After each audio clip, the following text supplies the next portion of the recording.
Cloudcast Media.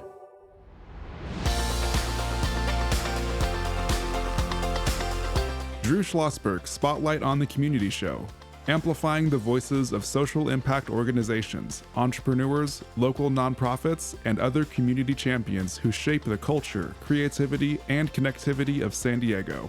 Brought to you by Mission Fed Credit Union, bringing good things to San Diego for over 60 years. Learn more about what is good for you and good for all by visiting www.missionfed.com.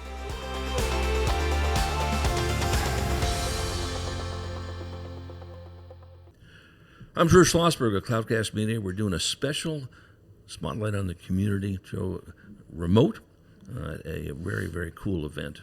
It's the Susan G. Komen San Diego Impact Luncheon. We are brought to you by Mission Fed Credit Union for 6 decades. Been doing great things for folks in the community, whether it's food insecurity, whether it's Alzheimer's or the homeless. They are absolutely laser beamed on it. Our Spotlight in the Community show is the nation's longest-running community podcast. We are in our 20th year, and so pleased to have my former colleagues are joining us today. Merrilee Neal. She was the board chair, I think, when I was on the board, if I'm not mistaken. Maybe we were just colleagues. Was I on the board when you were board chair, or was that afterwards? I was fortunate to be board chair during COVID, so if you can do that math. Yes, I can do that math. It was 20 and 21, I believe. Right, exactly. So a 12-year cancer survivor and a top fundraiser for Susan G. Komen San Diego, joined by the executive director of SGK San Diego, and that is Leia Brune. How you doing, Leia? Oh, I'm doing great. Oh, so first of all, talk about, start with you, Leia, on this. What's this luncheon all about? Yeah, so this is our second Impact Luncheon that we're having for just bringing people together, letting our community know what's new with breast cancer, what's going on with the trends that we're seeing, and how they can get involved in helping us in our fight with our mission. Yeah, exactly. How long have you been involved with the organization? I've been with Komen for about 6.5 years. 6.5 years, right. And do you have a connection to breast cancer? Did someone in the family have it? Yeah, so my grandmother is a survivor for 33 years, and I lived with her in the 90s whenever she was diagnosed with stage 2, and so that was something that really made an impact on me. And when I had the opportunity to come and do the good work with Susan G. Komen, I just jumped on board. Yeah, that's right. And Merrilee, 12 years cancer survivor, obviously very personal to you and the orbit that you're in. Talk about what your journey has been. You know, I've been quite fortunate, actually, Drew, in that my breast cancer was caught early.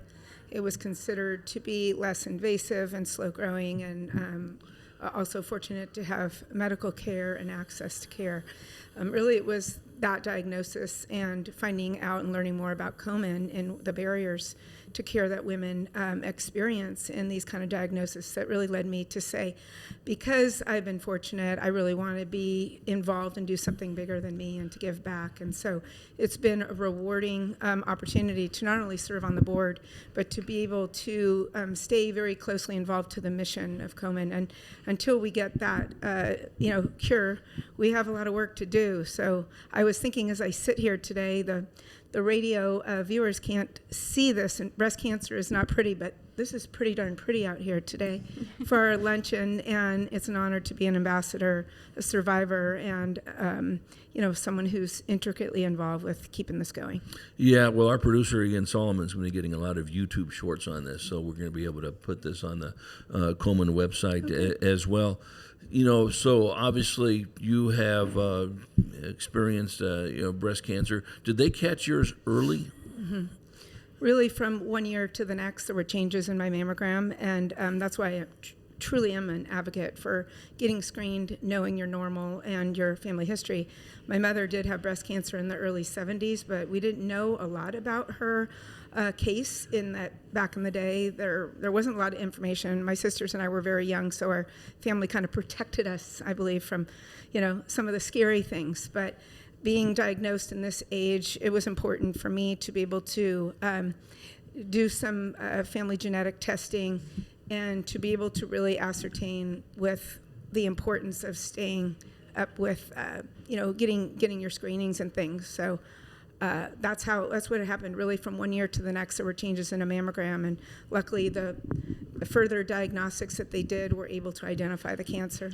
Right. Now, Leia, you and I have chatted quite a few times on our Spotlight on the Community show, and something that you're so proud of is the amount of money that Susan Komen raises for breast cancer research, and certainly has led to some amazing results. Talk about that.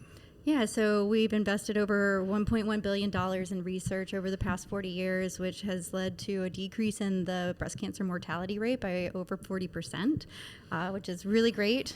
So now more people are surviving breast cancer than ever, but like we mentioned, there's still things to do in our fight. And so we're seeing that Black women are 40% more likely to die from breast cancer than white women. And we're just seeing also a trend in younger women being diagnosed at more advanced stages. So that's what we're here to talk about today at our Impact Luncheon, bringing that to the forefront and letting people know that awareness and that risk is what's truly important. So what's causing younger women having this issue more than in the past?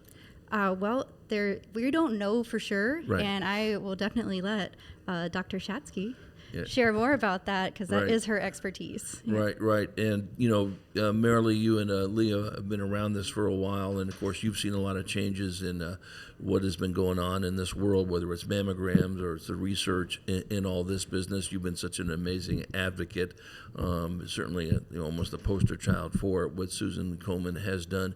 To our audience there, what advice would you give to people that need to be advocates for this type of research? Well, I think everyone can and should be, in that not only the statistics of 1 out of 8 women will be diagnosed, but truly everyone knows someone who's been affected by breast cancer. Right. So the opportunity for everyone to be informed and educated, either for themselves or others that they love, is an important place to be. And we are fortunate, especially here in San Diego, with the Salk Institute and a lot of our other bio companies, that we have been able to see the change. And because of the world we live in, I mean, the information is really at the touch of our fingertips. And so once you learn about the advancements, and as Leia said, the amount of people who are living now through the disease is really, really a positive step in the right direction. So I would say every dollar counts, and if you don't do it for yourself, you can do it for someone else, and keep close to what's going on and what will continue to move forward. Yeah, we're chatting with Merrilee Neal. She's a 12-year cancer survivor, a top fundraiser for Komen. We'll chat about that in a bit, too, and a former board chair for the organization, joined by her colleague, Leia Brune. She is the executive director of Susan G. Komen San Diego. I'm Drew Schlosberg of Cloudcast Media, listening to a special edition of our Spotlight on the Community show here at the Impact Luncheon in beautiful downtown San Diego. What a gorgeous day it is today, with some beautiful views, and it's going to be a wonderful luncheon. We're going to talk to some of the key people that'll be involved in it. And our Spotlight on the Community show, which we're very proud of, is the nation's longest running community podcast, now in our 20th year, brought to you with Mission Fed Credit Union, 6 decades of doing great things in the community. So Leah, how much, and we've talked about this before on the show, and I think it's critical, of getting some of the young folks, maybe there's more of an increase of young women getting breast cancer, but just in general, getting young folks engaged in being advocates for getting themselves tested, whether you're male or female, in this area. And how's that effort going? Well, we live in an age where information is more readily available than it ever has been. So that's something that everyone has the ability to, know what the risks are, know where to find information. Hopefully they'll turn to Komen, because we have just a treasure trove of trusted science-based information on our website. And it's just really important for, I think the younger generations are very in touch with their own health in general, and so just continuing to know your family history and to know yourself are what we continue to really advocate for. Right, exactly. And so, Merrilee, you're always raising tons of money. It's just you, and I know you and I have been affiliated with other organizations as well. What's your secret sauce? You just you hit the ground hard, which I know you do. Talk about that. I like that secret sauce. That's good. I think it is really fueled from the passion of knowing that each and every person can make a difference. But I mean, and some people are very intimidated by fundraising and asking people for money. You're not. Not me. Like I love know it that. because it's really, the messaging is, listen, this is not for me personally. But once people know my story and they know how long I've been involved and what it means to me, the feedback that I get of people who are encouraged every year to donate to me, it just makes it all feel right. And I post pictures and tell a little bit of the personal story. And I think when people see pictures and hear real life stories, that's really where it goes from an ominous, horrible disease, which it is, to something that can personally impact those that we don't even know. When you first were diagnosed, and obviously there's probably a little bit of a shock when you first got that news, and who did you turn to immediately? I mean, you did research on your own. Were there advocates to say, hey, listen, we're in this together, we can support you? Talk about that. Or was there? Back in 2012, when I went to my doctor 2 days after my surgical biopsy, I was handed this huge, 3-ring binder that was probably 6 inches thick with all the appointments and the scans and the diagnostics that I'd be going through for the next 4 to 6 weeks and possibly beyond. That was very overwhelming. The female breast oncologist surgeon was passionate and understanding, but she honestly said that day in the office with my husband there, she said, you are not going to remember much of what is coming out of my mouth. And that is normal. It's just, it's a lot to absorb. So for me, I think some women and people who are diagnosed with diseases just get frozen and they're uncertain what to do next. But it just shot me off. Like, I'm thinking, okay, I'm going to look at this book, but what are next steps? Who can I talk to? What's going to make me feel like I'm choosing the right pathway? And it wasn't an overnight thing. It was a combination of a lot of things. My dad had been a doctor growing up, and so I felt like I did have some personal resources. But as Leia said, there's so much that is readily available. Too much research, I think. Getting on the internet can be another very black hole thing to go through. So I think it's a personal thing. I get, still after, almost 14 years, I get calls from people all the time about a family member or a friend they know, and they're asking advice. And I never claim to have the answers. I just say, it really is so personal. Make sure that that person does have access either through their healthcare provider. There's a lot of navigators now, which last year's luncheon was a huge impact on how nurse navigation has really impacted the patient experience. And Komen has really elevated that for everyone who's involved. And if they make that call, that might be a great place to start for a lot of people who don't know where to go. Yeah, and I think that's great. So, Leah, what can our audience do to support your efforts? Obviously, donate is good. Volunteer is good. Take involvement in events like the Impact Luncheon or the Komen Walk or the Komen 20 Mile or anything in between. Yeah, so I think, like you mentioned, just getting involved, being an advocate for Komen in the community. So many people share our resources and we don't even know it. And that's just part of our legacy of just being able to, be there for people when they need us, and making those connections, because it is about our community here and, making sure our neighbors are healthy and safe. We're always looking for folks to get involved and help us continue our mission and just spread the word. There's always a new generation that needs to know about the risks. So that's what we'd love for people to get involved. Come to our website, KomenSanDiego.org.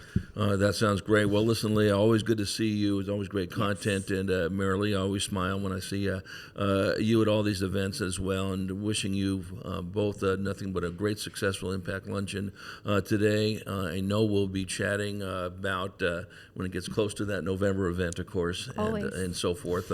I don't think I've missed it in a zillion years. Proudly wearing my Susan Komen, G. Komen shirt. I think we got that when we were on the board, if I'm not mistaken, Merrilee. And to our listeners, we hope you enjoyed this special edition of Spotlight on the Community show, remote here at the Susan G. Komen Impact Luncheon, and you enjoyed the interview. You've been listening to an episode of Drew Schlosberg's Spotlight on the Community show, amplifying the voices of social impact organizations, entrepreneurs, local nonprofits, and other community champions who shape the culture, creativity, and connectivity of San Diego community. Brought to you by Mission Fed Credit Union, bringing good things to San Diego for over 60 years. Learn more about what is good for you and good for all by visiting www.missionfed.com.